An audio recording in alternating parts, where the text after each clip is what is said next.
The deep freeze impacting millions of Americans, single-digit wind chills from the Dakotas to Maine, plus the ice storms in the Midwest and flooding in California. ABC's Faith Abube has more from Orchard Park, New York. Faith, good morning. We can see that snow piling up. Yeah, good morning to you, Wade. It is winter and it's Western New York. An 80-year-old volunteer firefighter we spoke with in this neighborhood tells me he's not surprised by the snow. However, it was the intensity of the last storm that dumped nearly 40 inches in just a matter of hours. This morning, across the Great Lakes region, the dig-out underway after lake-effect snow left communities buried. Eden, New York, blanketed with more than 42 inches of snow, burying rooftops, driveways, and roads. In Michigan, residents plowing through the pileup. This winter, hitting the region hard. I think I used my snowblower a total of 4 times last year. This year, it's already been 10+ times. They're used to snow in Orchard Park, New York, near Buffalo, where 38 inches have fallen from this later storm so far. Families outside clearing the snow by machine and by hand. We've been helping Dad snowblow.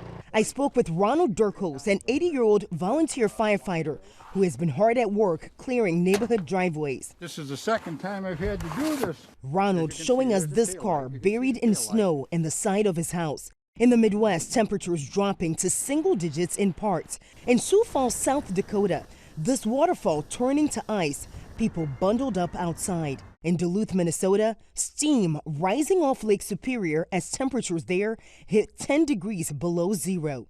And overnight, the West Coast hit by snowfall 1 to 2 feet expected in the Sierra. While in lower elevations, homeowners in the North Bay worried about the heavy rain on the way, with the ground already saturated from the last storm. I'm concerned with the trees falling on our house and the river getting high. But it's the wind that has power companies concerned. The winds can break branches, it can throw debris through the air that can damage our equipment. Otherwise, healthy trees can be uprooted.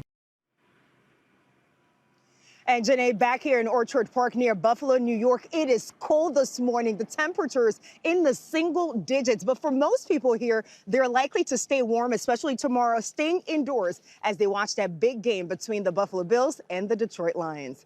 Back to you, Janae. Yeah, and Faith, it's good you're out there and we're in here. Stay warm. Thank you so much. Now let's get that frigid forecast from Samara Theodore. Samara, when you open the door here, it is just freezing. It really is. So it's not just us. It's not just the folks in Orchard Park. Look at this. Waking up to feel like temperatures of 9 degrees in Detroit. Scranton, oh my goodness, 1 degree is what it feels like walking out the door this morning. Philly, 16. Here's the thing. While it is very cold this morning, if you look a little bit farther west into the Great Lakes region, over the last 24 hours, so this time yesterday, we were much colder. We have a 25 to 30 degree warm up. So that's some good news, but that also impacts the type of precipitation we're going to get.